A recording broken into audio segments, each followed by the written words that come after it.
बहुत पुराने समय की बात है। एक अत्यंत निर्धन स्त्री ने एक सुंदर पुत्र को जन्म दिया। उस बच्चे के दाएं हाथ पर नीले रंग का एक बड़ा सा दाग था, जिसे गांव के विद्वान पंडितों ने शुभ और भाग्यशाली माना। जन्म के कुछ ही समय बाद गांव के एक प्रतिष्ठित पंडित ने भविष्यवाणी की कि यह बालक जब 14 वर्ष का होगा तब इसका विवाह राज्य की राजकुमारी से होगा। समय बीतता गया। एक दिन उस राज्य का राजा शिकार खेलने निकला और रास्ता भटककर उसी गांव में पहुंच गया जहां वह बालक जन्मा था। गांव वाले राजा को पहचान नहीं सके, क्योंकि उन्होंने कभी उसे देखा ही नहीं था। बातचीत के दौरान गांव के एक वृद्ध ने राजा से कहा कि हाल ही में गांव में एक विशेष बालक ने जन्म लिया है, जिसके भाग्य में 14 वर्ष की आयु में स्वयं राजकुमारी से विवाह लिखा है। यह सुनकर राजा अत्यंत क्रोधित हो उठा। कुछ ही दिन पहले उसकी महारानी ने एक बेटी को जन्म दिया था। राजा स्वयं घमंडी और कठोर स्वभाव का था। राजा ने सोचा कि क्यों न मैं उस गरीब औरत को कुछ धन देकर उसका बच्चा उससे ले लूं और बच्चे का काम तमाम कर दूं, तो न ही वह भाग्यवान बच्चा रहेगा और न ही मेरी राजकुमारी से विवाह कर पाएगा। वह गांव के उस बूढ़े से बोला, बाबा तुम मुझे उस औरत के पास ले चलो। बूढ़ा व्यक्ति उस राजा को उस भाग्यशाली बच्चे की माँ के पास ले गया। राजा ने उस महिला से विनती की और बोला, तुम बहुत गरीब हो, इस बच्चे का पालन पोषण कैसे कर पाओगी? ये बच्चा मुझे दे दो, मैं इसे अच्छे से पालूंगा। पर वह गरीब औरत अपने बेटे को देने से लगातार इनकार करती रही। तब राजा ने उसे बहुत सारा धन दिया और कहा, इस धन से तुम अपना जीवन आराम से चला सकोगी और जब यह भाग्यशाली बच्चा बड़ा होगा तो खुद ब खुद तुम्हारे पास लौट आएगा। गरीब माँ ने सोचा, यह बच्चा सचमुच बहुत भाग्यशाली है, तभी तो खुद एक अमीर व्यक्ति इसे लेने मेरे घर आ पहुंचा है। शायद यही भगवान की इच्छा है। काफी सोच विचार के बाद उस माँ ने भारी मन से अपना बच्चा राजा को दे दिया। राजा जब थोड़ी दूर पहुंचा तो उसने बच्चे को एक लकड़ी के संदूक में डालकर नदी में बहा दिया। उसके मन में यह विचार था कि दम घुटने से वह बच्चा संदूक के भीतर ही मर जाएगा। राजा यह सोचकर मन ही मन बहुत प्रसन्न हुआ कि उसने अपनी प्यारी बेटी को उस भविष्यवाणी से बचा लिया। लेकिन जैसा कि आप जानते हैं, मारने वाले से बड़ा बचाने वाला होता है। वही इस बालक के साथ भी हुआ। वह लकड़ी का संदूक बहते बहते एक पंचक्की के पास जाकर अटक गया। वहाँ काम करने वाले एक नौकर की नजर उस संदूक पर पड़ी। उसने सोचा कि उसमें जरूर कुछ कीमती चीज होगी। वह पानी में उतरकर उसे बाहर ले आया। जब उसने संदूक खोला तो हैरान रह गया। उसमें एक छोटा बच्चा सो रहा था। नौकर ने सोचा, यह बच्चा मेरे किसी काम का नहीं, क्यों न इसे अपने मालिक के पास ले चलूं? उनकी कोई संतान भी नहीं है, शायद वे इसे अपना लें। ऐसा सोचकर वह मालिक के पास गया। पनचक्की का मालिक उस बच्चे को देखकर बहुत खुश हुआ। उसे लगा जैसे भगवान ने उसकी और उसकी पत्नी की प्रार्थना सुन ली हो। पति पत्नी दोनों ने बहुत प्रेम और स्नेह से उस बच्चे का पालन पोषण शुरू कर दिया। जैसे जैसे वह बालक बड़ा होने लगा, उसके चेहरे की आभा और तेज बढ़ते गए। जो भी उसे देखता बस देखता ही रह जाता। एक दिन भाग्य ने फिर कुछ ऐसा मोड़ लिया कि राजा एक बार फिर उसी बच्चे के पास जा पहुंचा। राजा किसी काम से उसी रास्ते से बाहर जा रहा था जिस रास्ते पर वह पनचक्की थी। तभी रास्ते में अचानक बहुत बड़ा तूफान आ गया, तो राजा को उसी पनचक्की के पास रुकना पड़ा।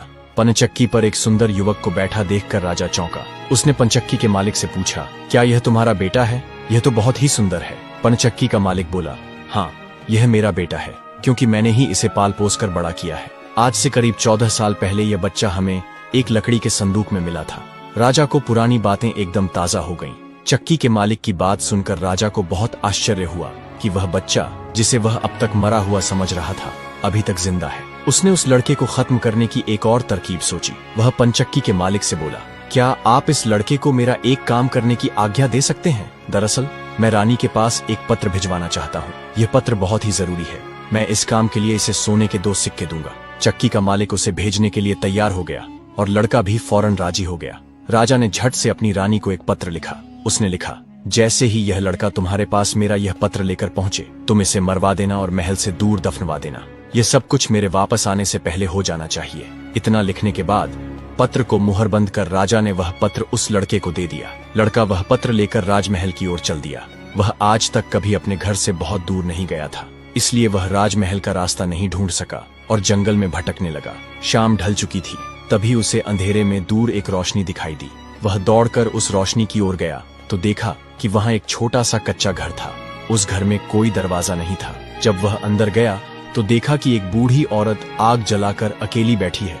बूढ़ी औरत ने उससे पूछा, बेटा तू कहाँ से आ रहा है और तुझे कहाँ जाना है? लड़का बोला, मैं पास के गांव की पंचक्की से आ रहा हूँ और रानी माँ को यह खत देने जा रहा हूँ, लेकिन मैं रास्ता भूल गया हूँ और अंधेरा हो गया है। तभी मुझे दूर यह घर दिखाई दिया तो रात बिताने के लिए यहाँ चला आया। बूढ़ी औरत को उस लड़के पर बहुत दया आई, क्योंकि वह जगह डाकुओं का अड्डा था और वह बूढ़ी औरत उन्हीं की नौकरानी थी। उसे डर था कि अगर डाकुओं ने लड़के को देख लिया तो वे उसे मार डालेंगे। ये जानकर लड़का थोड़ा घबरा गया, पर अंधेरे में कहीं और जाना भी आसान नहीं था और दिन भर चलने से वह बहुत थक चुका था, इसलिए उसे जोरों की नींद आ रही थी। बुढ़िया के कहने पर वह घर के एक कोने में चुपचाप जमीन पर सो गया। आधी रात के बाद जब डाकू घर लौटे तो किसी अजनबी को अपने ठिकाने पर देखकर वे बुढ़िया पर बहुत गुस्सा हुए। तब बूढ़ी नौकरानी ने उन्हें सारी बात बता दी और वह चिट्ठी भी डाकुओं के सरदार को सौंप दी, जो लड़के ने उसे दिखाई थी। राजा की मुहर देखकर डाकुओं को शक हुआ। सरदार ने बड़ी सावधानी से चिट्ठी को खोला और पढ़ा। उसमें लिखा था कि जैसे ही यह लड़का रानी के पास पहुंचे, उसे मरवा कर महल से दूर दफनवा देना। सोते हुए उस मासूम बच्चे को देखकर सरदार को उस पर बहुत तरस आया। उसने वह चिट्ठी फाड़ दी और उसकी जगह एक नई चिट्ठी लिखकर उसमें रख दी। उस नई चिट्ठी में लिखा था, जैसे ही यह लड़का राजमहल में पहुंचे, तुम इसका विवाह राजकुमारी से कर देना। ये कार्य मेरे लौटने से पहले पूरा हो जाना चाहिए। इतना लिखकर सरदार ने वह पत्र उस लड़के के पास में रख दिया और सुबह होने से पहले ही डाकू वहां से चले गए। सुबह जब वह लड़का सोकर उठा तो उस बूढ़ी ने उसे कुछ जलपान कराया। फिर वह लड़का राजमहल की ओर चल पड़ा। राजमहल पहुंचकर उसने वह खत रानी माँ तक पहुंचा दिया। रानी ने जब खत पढ़ा तो उसे बड़ा आश्चर्य हुआ कि राजा ने यह कैसी आज्ञा दी है, एक अनजान लड़के से अपनी राजकुमारी का विवाह करने की। रानी ने देखा कि खत पर राजा की साक्षी मोहर लगी हुई थी, इसलिए उसने सोचा कि यह कोई धोखा भी नहीं हो सकता। राजा के वापस आने से पहले ही उसे अपनी बेटी का विवाह इस लड़के से करना था। रानी ने लड़के को अपने पास बुलाया। उसका भोला भाला और सुंदर चेहरा देखकर रानी को वह लड़का बहुत पसंद आया और उसने अगले ही दिन अपनी बेटी का विवाह उससे कर दिया। लड़का राजकुमारी के साथ सुखपूर्वक उस महल में ही रहने लगा। कुछ महीनों बाद राजा वापस अपने राजमहल में आया तो वह उस लड़के के बारे में जानने के लिए बहुत उत्सुक था। उसने महारानी से पूछा, उस खत वाले लड़के का क्या हुआ? महारानी बोली, आपके कहे अनुसार मैंने उस लड़के का विवाह अपनी राजकुमारी से करवा दिया। राजा यह सुनकर बहुत गुस्से में आ गया। जिस बात को वह नहीं होने देना चाहता था, आखिर वह हो गई। उसने अपनी पत्नी से वह खत मांगा। राजा ने उसमें उस लड़के से राजकुमारी के विवाह की बात पढ़ी तो निस्तब्ध रह गया। राजा को उस लड़के पर शक हुआ कि वह पढ़ा लिखा है, जरूर उसने रास्ते में खत बदल दिया होगा। उसने लड़के को अपने पास बुलवाया और उसे सच्चाई बताने की आज्ञा दी। लड़का बोला, हे राजन, मुझे कुछ नहीं पता कि इस खत में आपने क्या लिखा था, क्योंकि मैं तो इसे ऐसा ही लेकर आ गया था। हाँ, जंगल में मैंने एक पुराने घर में रात जरूर गुजारी थी, क्योंकि मैं राजमहल का रास्ता नहीं ढूंढ पाया और जंगल में भटक गया था। राजा को उस लड़के की बात पर विश्वास नहीं हुआ। वैसे भी राजा को उस लड़के से बहुत नफरत थी। वह नहीं चाहता था कि उसकी बेटी से शादी करने के बाद वह इस राज्य का राजा बने। वह लड़के से बोला, मेरी गैर हाजिरी में रानी ने मेरी बेटी की शादी तुझ कंगाल से कर दी है, पर मैं इस शादी को तब तक अपनी सहमति नहीं दूंगा जब तक तू मुझे शैतान के 3 सोने के बाल नहीं लाकर देगा। जब तू वो 3 सोने के बाल मुझे देगा, तभी सही मायनों में उसका पति बन पाएगा। राजा ने यह असंभव शर्त इसलिए रखी थी ताकि वह लड़का सोने के 3 बालों की तलाश में कहीं मर खप जाए। लड़के को पता था, अगर वह राजा की बात नहीं मानेगा तो राजा उसे मरवा देगा। इसलिए उसने सोचा कि क्यों न कोशिश की जाए, शायद वह सोने के 3 बाल लाने में सफल हो जाए। अगले दिन वह सुबह बहुत जल्दी उठकर सोने के बाल ढूंढने के लिए निकल पड़ा। चलते चलते वह एक बड़े शहर में पहुंचा। शहर के प्रवेश द्वार पर एक बड़ा सा गेट था, जहां हथियारों से लैस सिपाही पहरा दे रहे थे। सिपाही ने उस लड़के से पूछा, यहाँ तुम्हारा क्या काम है? क्या तुम कुछ समझते और जानते भी हो? लड़का बोला, मैं सब कुछ समझता और जानता हूँ। सिपाही बोला, अगर तुम सब कुछ जानते हो तो हम पर भी एक मेहरबानी करो। हमें भी बताओ कि शहर की सीमा पर जो यह कुआं है, पहले इससे मीठा पानी निकलता था, पर अब इसमें पानी ही नहीं है, ये सूख गया है। क्यों? लड़का बोला, अभी तुम थोड़ा सब्र करो, जब मैं अपना काम खत्म करके वापस आऊंगा तो तुम्हें बताऊंगा। इतना कहकर वह गेट से निकलकर आगे गया। काफी चलने के बाद वह दूसरे शहर के बड़े से गेट पर पहुंचा तो वहां पर भी एक हथियारबंद सिपाही पहरा दे रहा था। उस सिपाही ने भी लड़के से सवाल पूछा, क्या तुम कुछ समझते और जानते भी हो? लड़का बोला, मैं सब जानता हूँ। सिपाही बोला, चलो फिर ये बताओ कि इस शहर की सीमा पर जो सेब का पेड़ लगा है, उसमें पहले सोने के सेब लगते थे, पर अब यह पूरी तरह सूख गया है, अब इसमें पत्तियां भी नहीं लगती। ऐसा क्यों? लड़का बोला, थोड़ा इंतजार करो, अपना काम पूरा करके आने पर मैं इसका जवाब तुम्हें बताऊंगा। इतना कहकर वह आगे चल दिया और चलते चलते तीसरे शहर की सीमा पर पहुंचा तो वहां पर एक बड़ी सी नदी थी, जिसमें एक छोटी सी नाव थी और एक नाविक उस पर बैठा था। नाविक ने उससे पूछा, तुम यहाँ क्यों आए हो और यहाँ के बारे में क्या समझते जानते हो? लड़का बोला, मैं सब कुछ जानता हूँ। नाविक बोला, अगर तुम सब कुछ समझते और जानते हो तो कृपा करके मुझे बताओ कि आने जाने के इस काम से मुझे छुटकारा कैसे मिलेगा। लड़का बोला, इस सवाल का जवाब मेरे वापस आने पर तुम्हें जरूर मिलेगा, पर पहले तुम मुझे नदी पार करवाओ। नाविक ने उसे अपनी नाव पर बैठाकर दूसरे किनारे पर छोड़ दिया।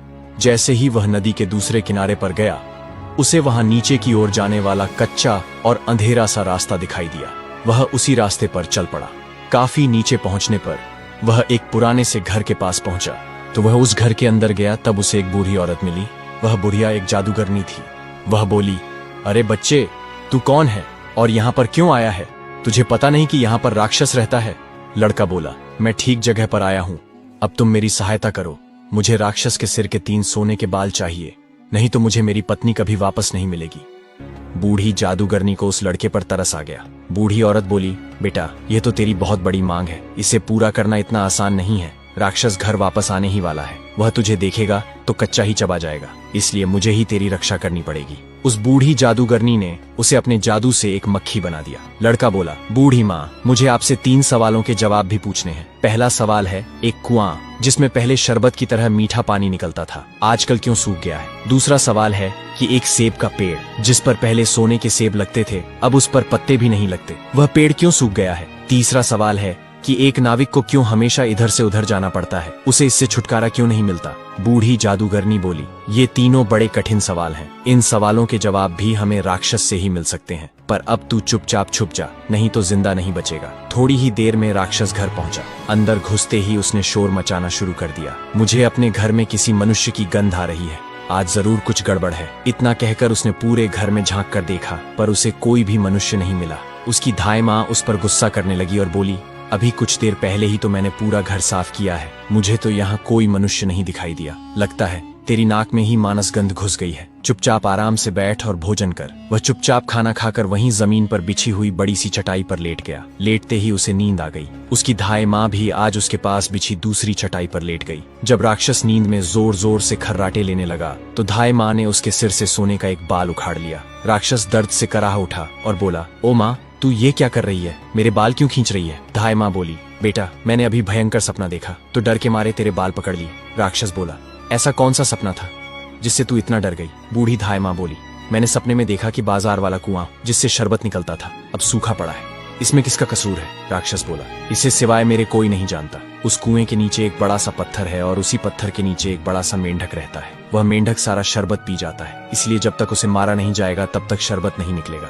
इतना कहकर राक्षस फिर जोर जोर से खर्राटे भरने लगा। कुछ पल बाद धाई माँ ने उसके सिर से सोने का दूसरा बाल उखाड़ लिया। राक्षस फिर जोर से चीखा, ओ माँ, ये तू क्या कर रही है? धाई माँ बोली, बेटा, बुरा मत मान, मैंने फिर से एक अजीब सा सपना देखा था। राक्षस ने पूछा, ऐसा कैसा सपना था जिससे तू इतना डर गई थी?